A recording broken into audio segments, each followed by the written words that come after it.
India today mood off the nation सर्वे की report आ गई है और ऐसे ही रिपोर्ट आने के बाद बीजेपी के साथ साथ जेडीयू के भी होश उड़ गए हैं। वहीं आरजेडी भी परेशान दिख रही है। आखिर लोकसभा चुनाव से पहले इंडिया टुडे का जो सर्वे रिपोर्ट आया है, आखिर वो सर्वे रिपोर्ट क्या कहती है? बिहार के 40 लोकसभा सीट पर आखिर जीत किसकी होगी, कौन इन सीटों का हकदार होगा? और इस सर्वे से जो रिपोर्ट जो सामने आई है वो हम आपको बताने आए हैं। और जब आप सर्वे की रिपोर्ट जानेंगे तब आप भी हैरान रह जाएंगे कि दरअसल आखिर बीजेपी अब पछता रही है नीतीश कुमार को साथ लेकर। और नीतीश कुमार को साथ लेने के बाद बीजेपी ने यह सोचा था कि उसे लोकसभा चुनाव में काफी फायदा होगा, लेकिन अब बीजेपी को फायदा होता हुआ नहीं दिख रहा है। बीजेपी जहां अपना सर पीट रही है, वहीं आरजेडी खेमे में भी इस सर्वे रिपोर्ट जारी होने के बाद उदासी छाई हुई है। और इस 3 से 5 मिनट की रिपोर्ट में हम तमाम बातें आपको बताने जा रहे हैं।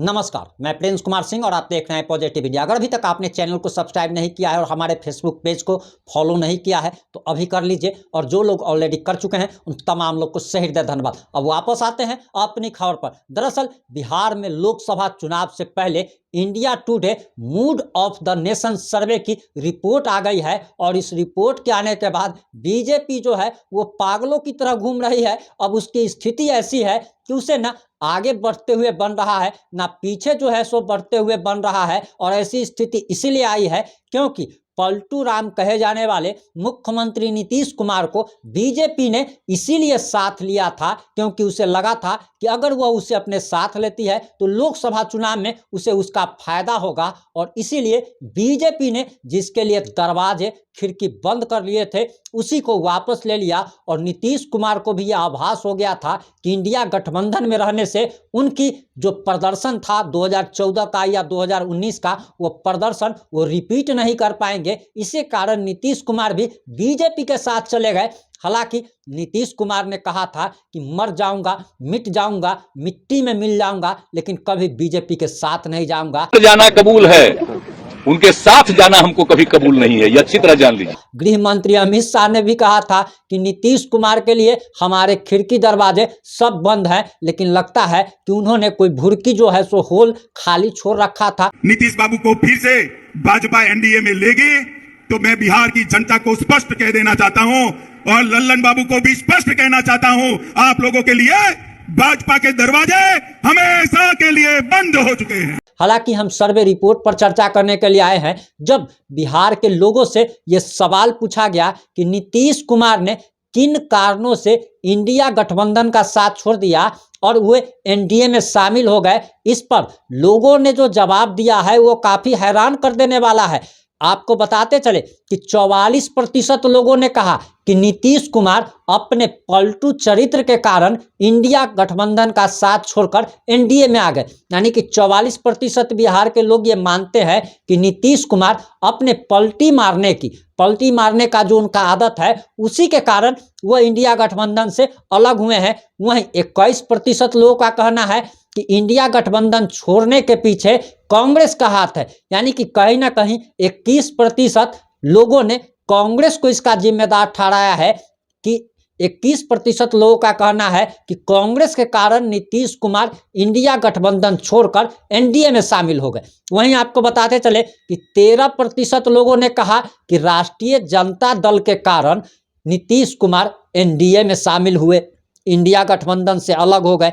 वहीं 15% लोगों ने कहा कि बीजेपी इसका कारण है और 15% लोगों का कहना है कि बीजेपी के कारण नीतीश कुमार एनडीए के साथ आ गए और उन्होंने इंडिया गठबंधन छोड़ दिया। वहीं आपको बताते चले कि पिछली बार 39 लोकसभा की सीटों पर एनडीए गठबंधन ने जीत दर्ज की थी और इस बार भी वो बिहार में उसी प्रकार का प्रदर्शन रिपीट करना चाहती थी, क्योंकि बीजेपी किसी भी कीमत पर चाहती है कि तीसरी बार प्रधानमंत्री की गद्दी पर नरेंद्र मोदी ही बैठे। और इसके लिए बीजेपी कुछ भी करने को तैयार है, अपना फेंका हुआ थूक तक चाटने को तैयार है, जो कि बिहार में आपने देख ही लिया। वहीं आपको बताते चले कि दरअसल एक चीज और आ रही है कि कमलनाथ, जो कि पूर्व मुख्यमंत्री रह चुके हैं, मध्य प्रदेश के पूर्व मुख्यमंत्री रह चुके हैं, अब उनके बेटे को भी बीजेपी में शामिल करने की बात चल रही है।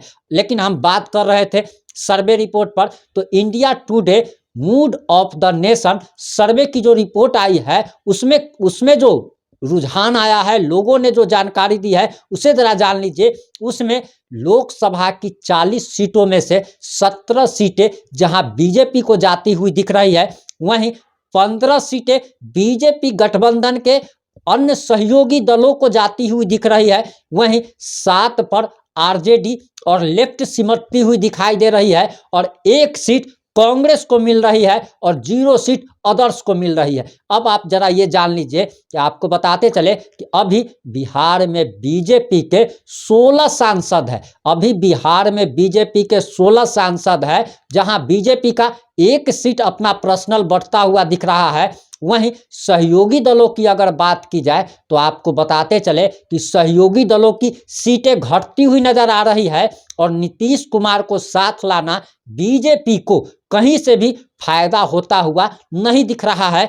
आपको बताते चले कि पिछली बार 6 एलजेपी के सिर्फ सांसद जीते थे, वहीं 16 सीट जो है वो मिली थी इनको, नीतीश कुमार को, और 16 पर जो है बीजेपी जीती थी। लेकिन इस बार खेला जो है वो उल्टा पड़ता हुआ नजर आ रहा है, और इस बार महागठबंधन को बढ़त मिलती हुई दिख रही है। पिछली बार जहां मात्र 1 व्यक्ति जीता था, 1 सांसद जीता था, वहीं इस बार महागठबंधन को 8 सीटें जाती हुई दिख रही है, और ये कहीं ना कहीं नीतीश कुमार को साथ लाना बीजेपी को महंगा पड़ता हुआ दिख रहा है। वहीं ये भी बताया जा रहा कि चिराग पासवान और जीतन राम मांझी एनडीए गठबंधन का साथ छोड़कर महागठबंधन में जा सकते हैं, और इसके बारे में ये भी कहा जा रहा कि चिराग पासवान लगातार नाराज चल रहे हैं। नीतीश कुमार के एनडीए में आने के बाद से ही चिराग पासवान लगातार नाराज है, क्योंकि जहां चिराग पासवान ने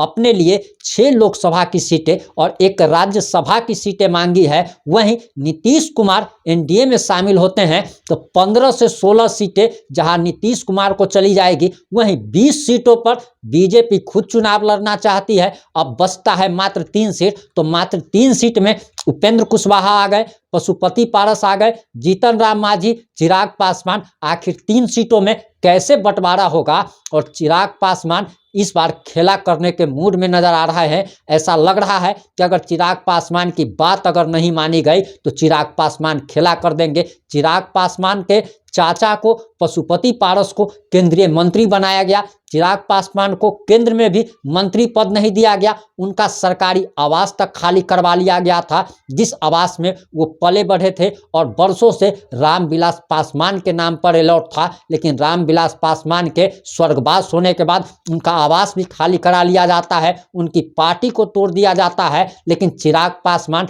इस बार लड़ाई के मूड में नजर आ रहे हैं, और ऐसा लग रहा है और बताया जा रहा कि चिराग पासवान की लालू प्रसाद यादव से बातचीत हुई है। लालू प्रसाद यादव ने चिराग पासवान को भरोसा दिलाया है और चिराग पासवान से वादा किया है कि वो और तेजस्वी यादव बिहार में आगे की राजनीति करे, महागठबंधन के नेतृत्व करे, और चिराग पासवान को एक सम्मानजनक जो होता है वो सम्मानजनक स्थिति में रखा जाएगा। हालांकि अब देखना बाकी होगा कि चिराग पासवान का अगला निर्णय क्या होता है। बताया जा रहा कि लोकसभा की सीटों का ऐलान कि कौन पार्टी यानी कि बीजेपी कितने सीटों पर लड़ेगी, जेडीयू को कितनी सीटें देगी, अपने गठबंधन के अन्य सहयोगी दलों को कितनी सीटें देगी, इसका ऐलान होना बाकी है। और बताया जा रहा कि जैसे ही ऐलान होगा वैसे ही एनडीए में फूट पड़ जाएगी, एनडीए में भगदड़ मच जाएगी, और चिराग पासवान हो, उपेंद्र कुशवाहा हो, जीतन राम मांझी हो, ये लोग महागठबंधन का सहारा ले सकते हैं, क्योंकि जीतन राम मांझी हो या फिर उपेंद्र कुशवाहा हो या फिर पशुपति पारस हो, इन लोगों को 1 सीट से मतलब है, व्यक्तिगत से मतलब होता है। जो भी गठबंधन इनको 1 सीट दे देगी ये उस पार्टी के साथ चले जाएंगे, उस गठबंधन के साथ चले जाएंगे। और बताया जा रहा कि चिराग पासवान जहां हाजीपुर सीट पर अपना दावा पेश कर रहे हैं। वहीं पशुपति पारस का कहना है कि हाजीपुर लोकसभा सीट से हम ही चुनाव लड़ेंगे। अब दोनों चाचा भतीजे की लड़ाई में आखिर कौन बाजी मारता है, ये भी देखना बाकी रहेगा और हमारी नज़र इन सारे बातों पर बनी हुई है। जैसे इस मामले में कोई नया अपडेट आएगा हम आप लोगों तक जरूर पहुंचाएंगे। जुड़े रहे हमारे साथ। जय हिंद, जय भारत।